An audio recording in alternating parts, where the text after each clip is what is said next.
तो आप देख रहे हैं रिजल्ट का बादशाह यूट्यूब चैनल।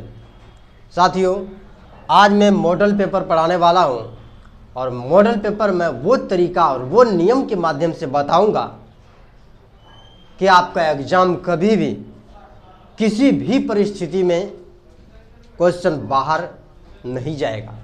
देखिएगा कैसे लिखना है, किस प्रकार लिखना है और कैसे किस माध्यम में हम लोग लिख देते हैं। नहीं भी जानते हैं तो भी उस सवालों का जवाब आपको देना है। ठीक है, तो आइए देखिए रिजल्ट का बादशाह यूट्यूब चैनल की ओर से और क्वेश्चन को डील करते हैं। मॉडल पेपर देखिएगा, पहला है क्वेश्चन, झूम खेती क्या है। पहला क्वेश्चन क्या है, झूम खेती क्या है।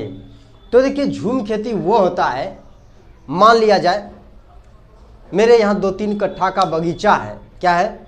बगीचा है, और बगीचा से हमें कोई फल या किसी भी प्रकार का उपजाऊ तरीके की भूमि नहीं है, तो उस बगीचा को पूरा क्या कर देंगे, जला देंगे। क्या कर देंगे? जला देंगे। और जला करके वहाँ पर अगर हम फसल की बुआई करें तो अत्यधिक उपजाऊ होगी। इसी को हम लोग झूम खेती कहते हैं। ठीक है, एक नए तरीके की खेती का निर्माण ही झूम खेती कहलाता है। या तो इसको ऐसे इस प्रकार से भी लिख सकते हैं कि पुराने पद्धति की वन या फसलों या वृक्षारोपण को उसको जलाकर, ठीक है, यानी कि उसका डंठल वगैरह, मकई का देखिए कभी कभी हमारे ग्रामीण परिवेश में कहता है, उसका मकई को तोड़ लेते हैं, आधा आधा डंठल सब खेत में ही छोड़ देते हैं। तो देखिए उस डंठल को जलाकर, है न, या तो वनों को जलाकर एक नए तरीके की पद्धति करना है, क्या कहलाता है? झूम खेती कहलाता है। तो ये बड़े बड़े राज्यों में होता है, जहाँ पर भारत एक कृषि प्रधान देश है और बिहार भी मेरा कृषि प्रधान राज्य है, लेकिन बिहार में उतनी उस प्रकार से खेती की व्यवस्था नहीं रहने के कारण से बिहार में झूम खेती नहीं हो पाती है। ये दूसरे राज्य में होता है। ठीक है, उत्तराखंड, माने कि उत्तरी भारत में, उत्तराखंड, उत्तर प्रदेश तरफ में, पंजाब, यानी बड़े बड़े पैमाने के लिए झूम खेती का प्रचलन है। ठीक है, तो भक्ति आंदोलन दूसरा नंबर क्वेश्चन है मेरा। भक्ति आंदोलन, ध्यान रहे, देखिएगा भक्ति आंदोलन जो हुआ है वो उत्तर भारत से हुआ है। कहाँ से हुआ है? भक्ति आंदोलन जो हुआ है वो उत्तर भारत से हुआ है। कहाँ से हुआ है? कहाँ से हुआ है? तो यानी भक्ति आंदोलन जो हुआ मेरा उत्तर भारत, उत्तर कहाँ हुआ? तो उत्तर भारत से ही हुआ। ठीक है, ध्यान रहे। अब इस प्रकार जानते हैं, देखिएगा भक्ति कितने प्रकार का होता है, जो आपके मॉडल पेपर में कई बार पूछा गया है ये क्वेश्चन। कभी निर्गुण पर पूछा है, तो कभी सगुण पर पूछा है, कभी भक्ति पर पूछा है। तो क्वेश्चन से हम लोगों को घबराना नहीं है, डरना नहीं है। सवाल एक ही चीज़ है, उसका रूपांतरण की क्रियाकलाप वो अलग अलग तरीके से हम लोगों को देखने के लिए मिल रही है। देखिए भक्ति 2 प्रकार की होती है, निर्गुण ब्रह्म, ये सगुण ब्रह्म। ठीक है, तो भक्ति आंदोलन यानी कि मध्यकाल के समय में, देखिएगा, लिखिएगा कैसे, भक्ति आंदोलन मध्यकाल के समय में हुआ और विश्व भर में से सबसे अधिक भक्ति का प्रचलन भारतवर्ष में ही हुआ। ठीक है, यहाँ तक लिखिएगा। भक्ति 2 प्रकार के होते हैं, एक निर्गुण तो दूसरा सगुण। ठीक है, निर्गुण ब्रह्म में अलग अलग कवियों ने इसका बखान किया और सगुण ब्रह्म में भी अलग अलग कवियों ने भी इसका क्या किया, बखान किया है। ठीक है, तो ये था निर्गुण और सगुण से। ठीक है, कहता निर्गुण का मतलब है जिसमें कोई गुण नहीं, और सगुण का मतलब है जिसमें गुण रहता है। तो भक्ति 9 प्रकार के होते हैं।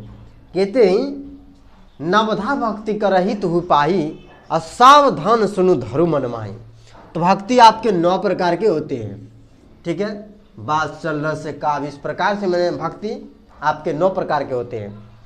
तो देखिए किसी को मैंने मूवी वगैरह देखने में उसको मन लग जाता है, किसी को नाटक वगैरह देखने में मन लग जाता है, किसी को रेस देने में, मैंने अलग अलग तरह की से मैंने यही इसी प्रकार से क्या है मेरी भक्ति है, कोई दिक्कत तकलीफ नहीं। और ये आंदोलन हमारे भारत से ही हुआ है, ठीक है, ध्यान रहे।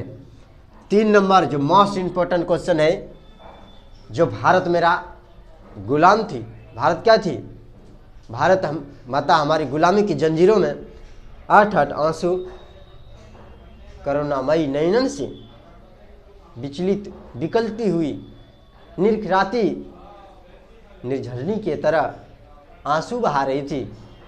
दल दल के मारे यहाँ पर भारत माता खून की नदियाँ यहाँ पर बह रही थी इस भारत में। एक दिल्ली के बगल में एक उत्तर प्रदेश है हमारा राज्य, जो उत्तर प्रदेश की माने अभी क्या कहते हैं मुख्यमंत्री वहाँ योगी आदित्यनाथ है। और 1897 के क्रांति में कई युवा साथियों ने हमारे मिलकर के इस देश को बचाने का काम किया। तो सबसे पहले दिल्ली के बगल में उत्तर प्रदेश है। उत्तर प्रदेश में एक बैरकपुर नाम का एक जिला है, और वहीं से सबसे पहले मंगल पांडे नाम का यानी पंडित पूजा पाठ कराने वाला, सबसे पहले उन्होंने ही 1857 में क्रांति में डूबा। मुस्लिम जो धर्म मानता है वो शुगर का मांस वो कभी नहीं खाएगा, और हिंदू गाय का मांस वो कभी नहीं खाएगा, क्योंकि दोनों का धर्म में क्या हो जाएगा, प्रतिवेदन हो जाएगा, धर्म उसका क्या हो जाएगा, समाप्त हो जाएगा। तो देखिए, तो मंगल पांडे ने 1897 की क्रांति में देखा था, उन्होंने जो माने बंदूक में जो गोली लगता है, ये गोली का जो कवर था वो गाय के चर्बी और शुगर के चर्बी से बना हुआ था। इसलिए बना था क्योंकि वो चर्बी इस गोली का निपुल सूखने के लिए, जैसे देखिए ये बनाएंगे, इसको सूखने के लिए नहीं देता था, और ये चपचपा टाइप का बना रहता था। ऐसे कुछ फैक्ट्री में कारनामा हो रहा था। तो मंगल पांडे ने देखा, 1897 की बात है, उन्होंने देखा कि बाप रे बाप, ये तो मुस्लिम का धर्म भी बर्बाद कर रहा है और हिंदू का भी धर्म बर्बाद कर रहा है। तो उन्होंने सबसे पहले अंग्रेजों के खिलाफ उन्होंने आवाज उठा दिया। किसने? मंगल पांडे ने, ठीक है। तो सबसे पहले 1897 की क्रांति में बैरकपुर जिला उत्तर प्रदेश से मंगल पांडे ने क्या कर दिया, विद्रोह का मतलब था लड़ाई, उसके खिलाफ, यानी खिलाफ का मतलब ये उसके विरोध में खड़ा होना। मंगल पांडे विरोध में खड़ा हो गया, जहाँ कारखाना था उन्होंने देख लिया था, ठीक है, क्योंकि ये बड़े सीनियर सेक्टर के ये पदाधिकारी थे। इन्होंने देख लिया, वाह, गाय की चर्बी और शुगर की चर्बी से बंदूक का निबुल बनाया जा रहा है। तो उन्होंने देख लिया था, वहाँ जाकर के विरोध किया। आम जनता को भड़क लगी, मैंने जनता में पहुँच गई ये बात, भनक पड़ गई पूरे देश में ऐसी कारनामों को लेकर के। तो अंग्रेज अधिकारियों ने सोचा, धीरे धीरे पूरे भारत में फैलने के डर से उन्होंने सबसे पहले मंगल पांडे को 1897 की क्रांति में फांसी की सजा दे दी, ठीक है। तो भारत के सबसे पहली नागरिक मंगल पांडे थे जो फांसी की सजा पर झूले थे, ठीक है। देखिए, वीर कुंवर सिंह, आरा, बिहार में पड़ता है वो आरा, ठीक है। 1897 की बात, 80 वर्ष की उम्र में इन्होंने बाह में गोली लगने के बाद गंगा मैया में पार कर रहे थे, लेकिन इनकी बाह काट को किसको चढ़ा दिया था, गंगा मैया को चढ़ा दिया था। वीर कुंवर सिंह 1897 की भी क्रांति में प्रमुख क्रांतिकारी थे। थोड़ा सा बात कर लेते हैं हम झांसी की रानी के बारे में। झांसी की रानी भी थी, ऐसे बहुत थे, मैंने जितना मैंने पुरुष था उतना नारियों ने भी बढ़ चढ़ के हिस्सा लिया, और वो अपने मांग के सिंदूर भी पूछ डालने का भी काम किया। कितने माताओं ने अपने सिंदूर को भी पूछ दिया, और कितने भाइयों आंसू से बिलखते रह गए। यही था 1897 की क्रांति। धीरे धीरे 1897 से होते 1947 आ गया। और 1947 में जाकर के मेरा देश पूरे 90 वर्ष लग गया इस भारत माता को आज़ाद करने में। कितने वर्ष लगा? 90 वर्ष। कितने वर्ष लग गया भारत माता को आज़ाद करने में? 90 वर्ष। पुनः प्रयासों के साथ भारत माता आज चैन की सांसें गिन रहा है। ध्यान रहे, यही था क्रांतिकारी। मेरे मित्रों, कितनी इसके पीछे क्रांतिकारियों ने, सुभाष चंद्र बोस ने, या विदेश में हवाई जहाज से 1945 में गिरकर क्या हुआ नहीं हुआ, बम विस्फोटक में बुक लिख दिया, बम विस्फोटक में एक घायल कारनामे के कारण से इसकी मौत हो गई। चंद्रशेखर आज़ाद, सरदार वल्लभ भाई पटेल, बलदेव सिंह, अग्नि, चंद्रशेखर आज़ाद, भगत सिंह, सुखदेव, राजगुरु, कई सारे युवा साथियों ने इस क्रांतिकारी में शहीद होकर के अपने नाम को अमर कर लिया। तब जाकर के भारत क्या हो गया? आजाद। ठीक है, चलिएगा ध्यान रहे। 4 नंबर क्वेश्चन देखिएगा, भारत छोड़ो आंदोलन जो 1942 ईस्वी महात्मा गांधी के द्वारा चलाया गया था और इसी समय क्रिप्स मिशन आया था। अगर क्रिप्स मिशन महात्मा गांधी अगर अपना लेते, क्रिप्स मिशन अगर महात्मा गांधी अपना लेते तो भारत आज़ाद नहीं होता। महात्मा गांधी ने क्रिप्स मिशन को क्या कर दिया था? ठुकरा दिया, जिसके कारण से आज भारत मेरा चैन की सांसें यानी आज़ादी की सांसें ले रही है। ठीक है, तो भारत छोड़, अब देखिए महात्मा गांधी ने कई सारा मैंने ये देखिए, हम लोगों के उस समय जब खाने के लिए दाना नहीं मिलता था तो उस समय ये पढ़ने के लिए कहाँ गए थे? लंदन गए थे। कहाँ गए थे? लंदन गए थे। और आधी धोती पर इन्होंने पूरी जिंदगी बिता दी। महात्मा गांधी ने आधी धोती पर इन्होंने पूरी जिंदगी बिता दी। महात्मा गांधी ने, जिसमें हम लोग एक एक निवाला के लिए तरसते थे, महात्मा गांधी उस समय इतने रईस थे कि लंदन पढ़ने के लिए गए थे। हम लोग की औकात नहीं थी उस समय, अभी भी नहीं है।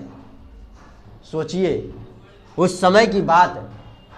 ठीक है, तो महात्मा गांधी जब लौटे तो उन्होंने सबसे पहले चंपारण, बिहार में पड़ता चंपारण जिला है अभी, तो बिहार में आकर के उन्होंने 3 कठिया प्रथा यानी 3 कट्ठा भूमि में 20 कट्ठा भूमि में यानी 3 कट्ठा नील की खेती 3 कठिया प्रथा कहता है। ठीक है, 20 कट्ठा भूमि में 3 कट्ठा भूमि नील की खेती अंग्रेजों के द्वारा जबरदस्ती कराया जाता था मजदूरों को, और जहाँ पर नील की खेती होती थी वह कई सालों तक वह भूमि बंजर हो जाता था। यही 3 कठिया महात्मा गांधी ने सबसे पहले बिहार के चंपारण जिले में आकर के चंपारण सत्याग्रह मजदूरों के लिए अंग्रेजों के खिलाफ चला दिया। धीरे धीरे महात्मा गांधी ने बहुत सारे आंदोलन इसके बीच में चलाया। और अब थोड़ा सा 42 के दौर लेते हैं। 42 में महात्मा गांधी ने कहता अंतिम रूप से वो मैंने महात्मा गांधी ने सोचा कि चलो अब तो मैंने ये अहिंसकवादी पुरुष थे ना, ठीक है, इसका दिमाग एक वकील था और वकील के जरिए से ये काम कर रहे थे धीरे धीरे वाला। तो हम लोग भी दवाई वगैरह खाते हैं तो धीरे धीरे खाते हैं तो असर कर जाता है, अगर एकाएक खाएंगे तो उल्टी पुल्टी सब हो जाएगा, है ना। तो 1942 में इन्होंने एगो दौर आया। 1942 में क्या चला दिया? भारत छोड़ो आंदोलन। और इनमें नारा दिया, क्या दिया? करो या मरो। अब अंग्रेजों को यहाँ से जाना पड़ेगा, नहीं जाएगा तो करेंगे कि मरेंगे, यही नारा दिया। तो महात्मा गांधी करो मरो नारा कब दिया? तो 1942 में दिया। किस आंदोलन के तहत दिया? तो भारत छोड़ो आंदोलन के तहत दिया।